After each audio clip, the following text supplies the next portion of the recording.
Assalamualaikum warahmatullahi wabarakatuh. Perkenalkan, nama saya Radisti Cahya Anggriana dari kelas MP01 BDM. Di sini saya akan mempresentasikan materi tentang yang pertama ada naskah, yang kedua ada ide, yang ketiga storyboard, dan yang keempat ada breakdown shoot. Jadi presentasi ini untuk memenuhi tugas mata kuliah dari videografi. Pengertian naskah. Naskah sendiri merupakan cerita yang diuraikan dengan urutan adegan demi adegan yang dilengkapi dengan tempat, latar, keadaan, dialog, dan juga seringkali ada penokohan di dalamnya. Pengertian naskah bisa disebut sebagai dasar sebuah cerita, baik dalam film maupun dalam pementasan pada teater. Biasanya pengertian naskah ini dibuat sangat dramatis dan menampilkan mengenai settingan waktu, tempat, kondisi, dan berbagai dialog dari beberapa tokoh yang ada di dalamnya. Selanjutnya ada naskah menurut para ahli. Yang pertama, menurut Kamus Besar Bahasa Indonesia, yaitu KBI. Pengertian naskah adalah sebuah karangan yang masih ditulis dengan tangan dan belum diterbitkan. Namun di era modern seperti saat ini, naskah tidak lagi ditulis manual menggunakan tangan, melainkan menggunakan mesin ketik, salah satunya seperti laptop dan komputer. Yang kedua ada sendaristik. Sendaristik mengungkapkan pengertian naskah sebagai sebuah naskah drama. Menurutnya, naskah adalah bahan dasar dalam pementasan dan belum sempurna bentuknya bila belum dipentaskan.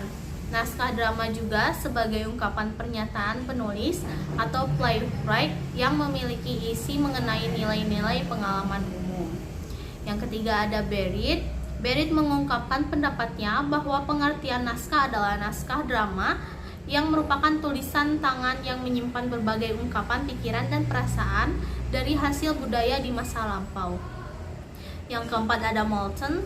Moulton pengertian naskah adalah drama. Definisi atau pengertian naskah menurut Moulton adalah drama hidup dan dilukiskan melalui gerak atau live presented in action. Kemudian yang kelima ada Ferdinand Brunet. Saya mau menyatakan bahwa pengertian naskah adalah kesenian melukis sifat dan sikap manusia dengan gerak yang dimunculkan dalam drama yang memerankan isi naskah cerita. Jenis-jenis naskah. Yang pertama ada naskah spontan.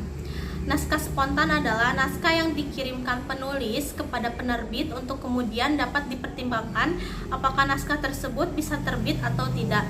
Misalnya, jika Anda memiliki naskah drama yang ditulis sendiri dan ingin diterbitkan atau dikirim ke penerbit. Yang kedua ada naskah pesanan. Naskah pesanan sederhananya adalah naskah yang dipesan oleh penerbit. Hal ini sering terjadi misalnya sedang ada diselenggarakannya ujian nasional SMP hingga SMA di Indonesia. Maka penerbit akan meminta penulis pilihannya untuk menulis mengenai kisi-kisi atau teori mengenai materi yang memuat berbagai pelajaran yang akan diujikan pada ujian nasional tersebut. Kemudian yang ketiga ada naskah yang dicari editor. Naskah yang dicari editor ini adalah jenis naskah ketiga.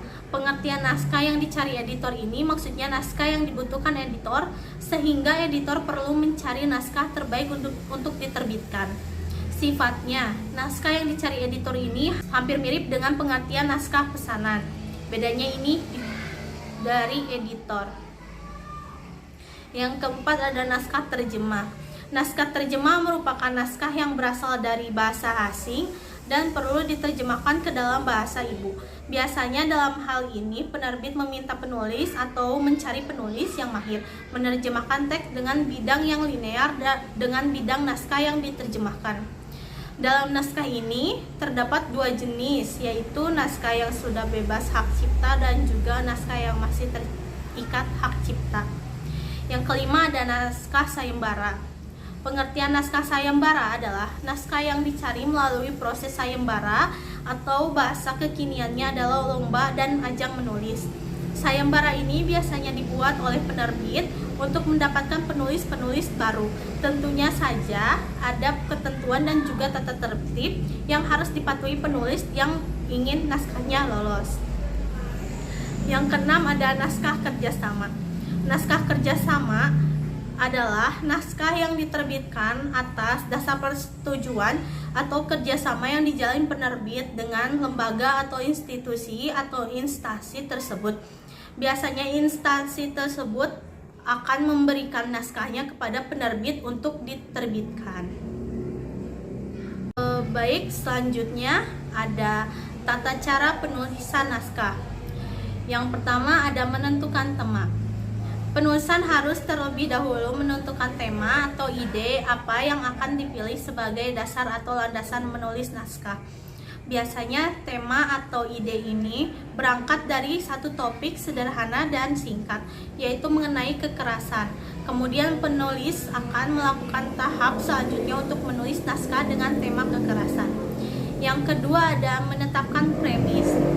Premis yang dimaksud adalah dalam pengertian naskah merupakan sebuah kalimat yang secara umum menggambarkan tentang tema cerita yang dituliskan atau lebih detail dan lebih spesifik dibanding tema. Misalnya, tadi ada tema kekerasan, maka kekerasan terhadap apa yang diangkat dan bagaimana strukturnya. Yang ketiga ada menyusun plot atau kerangka. Artinya, pengertian naskah dalam hal ini berhubungan dari detail yang sudah dibuat dari tema dan premis. Kemudian penulis mengembangkan menjadi susunan atau rangkaian kerangka cerita yang terdiri dari pendahuluan, konflik, klimaks, solusi, dan kesimpulan. Dari poin-poin di atas, penulis bisa melanjutkannya dengan menulis naskah berdasarkan poin-poin yang sudah ditentukan. Yang keempat ada sinopsis. Sinopsis ini yaitu merupakan gambaran cerita yang harus dibuat berisi mengenai ringkasan atau gambaran singkat dari isi naskah yang ditulis menggunakan bahasa yang menarik, lugas, jelas, dan juga tidak bertele-tele. Sinopsis ini juga bertujuan untuk sebagai pengantar. Selanjutnya ada pengertian ide. Ide adalah gagasan yang terletak di dalam pikiran. Dalam hal ini adalah pikiran penulis. Ide juga bisa disebut sebagai pikiran, gagasan, atau topik. Maka dari itu, ide pokok memiliki sebutan lain yaitu gagasan pokok. Gagasan utama, pikiran pokok, pikiran utama, dan topik utama. Ide pokok atau gagasan pokok adalah garis besar pembahasan dari sebuah paragraf atau bacaan. Ide pokok dapat membantu pembaca untuk memahami pokok pikiran yang ingin disampaikan. Selain itu, ide pokok juga membantu penulis dan mengembangkan alur tulisan melalui adanya kalimat penjelas dalam sebuah paragraf. Maka dari itu, ide pokok menjadi unsur yang terpenting dalam sebuah paragraf. Biasanya dalam sebuah paragraf hanya terdapat satu ide pokok yang terletak pada kalimat utama.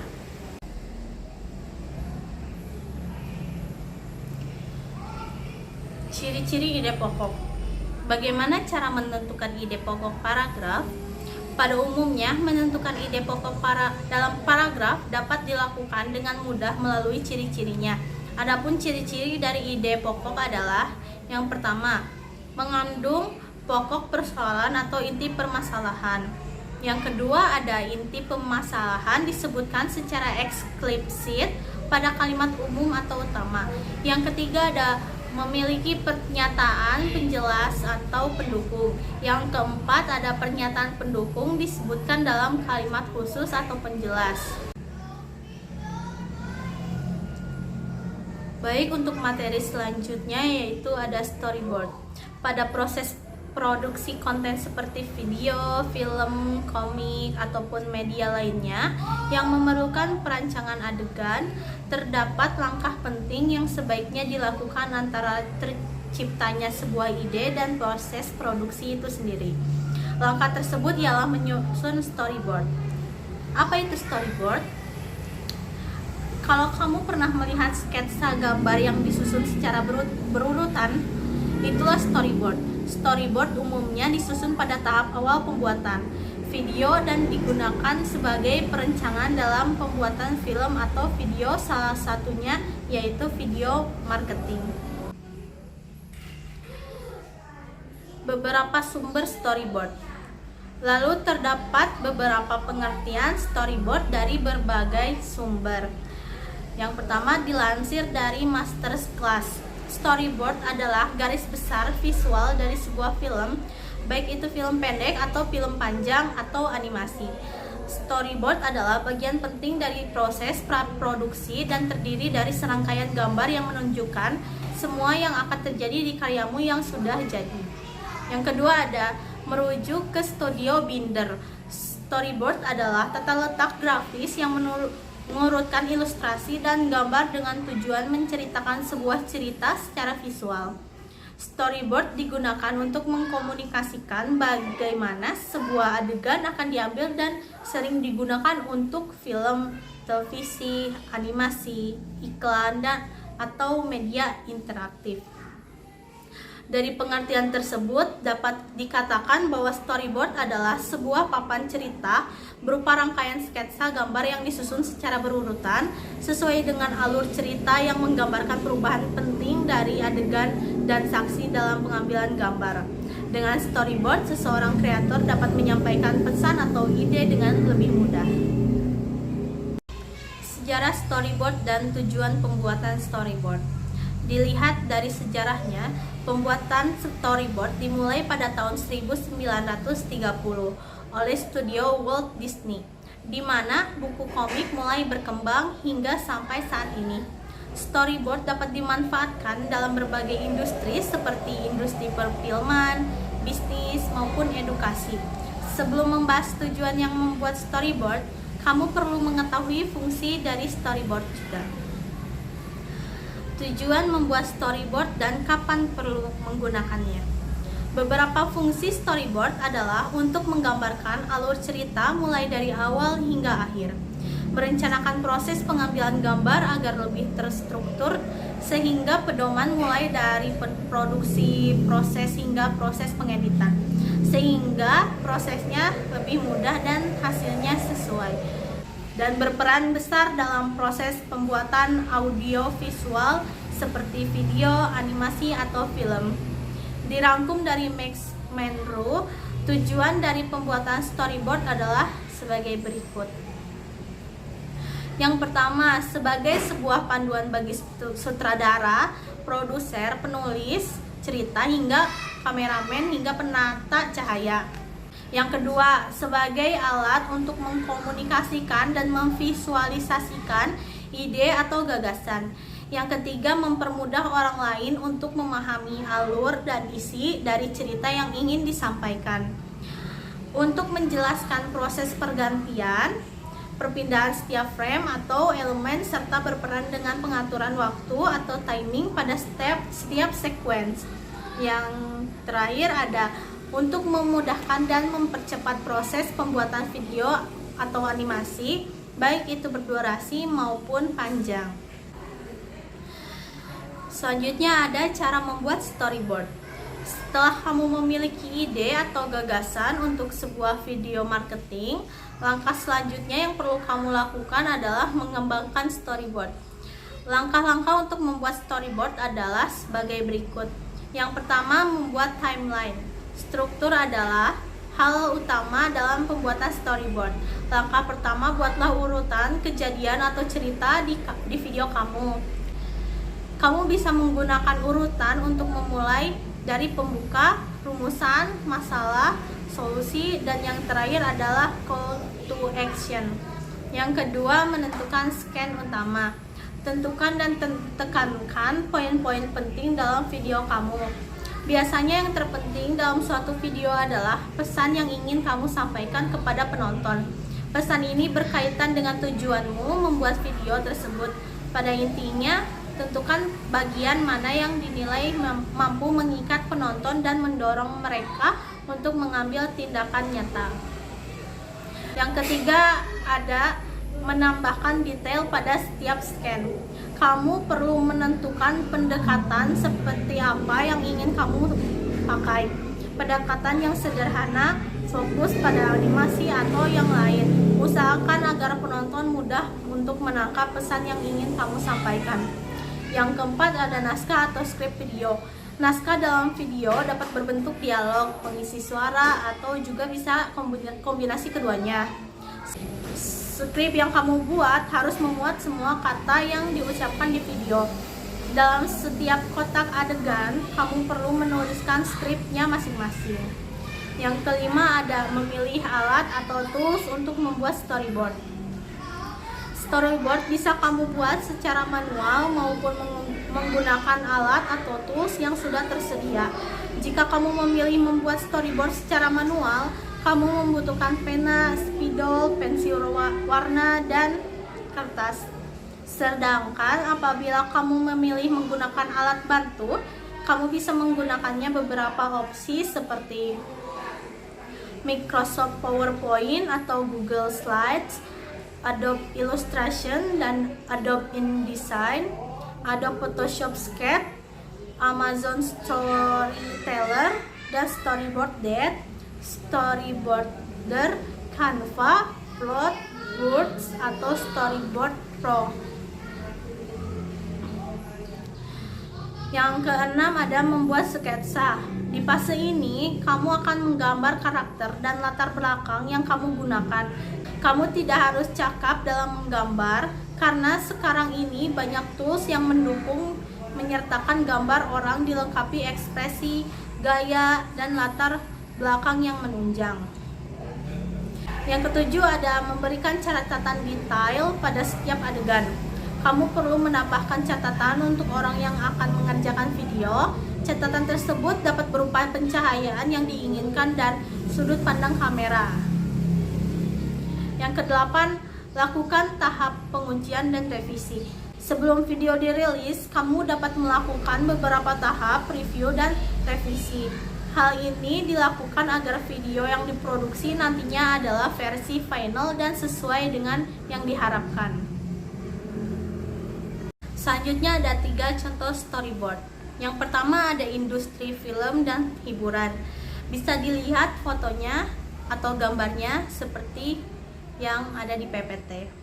Yang kedua ada iklan digital, dan yang ketiga ada iklan makanan.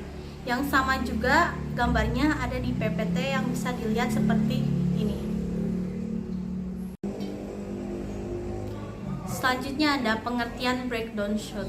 Breakdown shoot yaitu menguraikan tiap adegan dalam skenario menjadi daftar yang berisi sejumlah informasi tentang segala hal yang dibutuhkan untuk pengambilan gambar. Proses ini dilakukan agar bisa mengetahui rincian kebutuhan syuting, termasuk biaya yang dibutuhkan serta pengaturan pada jadwal syuting. Fungsi dari breakdown shoot. Script breakdown menjadi landasan utama dalam menyiapkan proses produksi sebuah film pada tahap praproduksi. Script breakdown berfungsi untuk menerjemahkan naskah film menjadi langkah-langkah produksi sehingga mampu menggambarkan bagaimana suatu sketch dapat diproduksi. Baik, mungkin itu yang bisa saya presentasikan. Semoga teman-teman sekalian mendapatkan pembelajaran baru dari presentasi yang saya jelaskan. Terima kasih. Wassalamualaikum warahmatullahi wabarakatuh.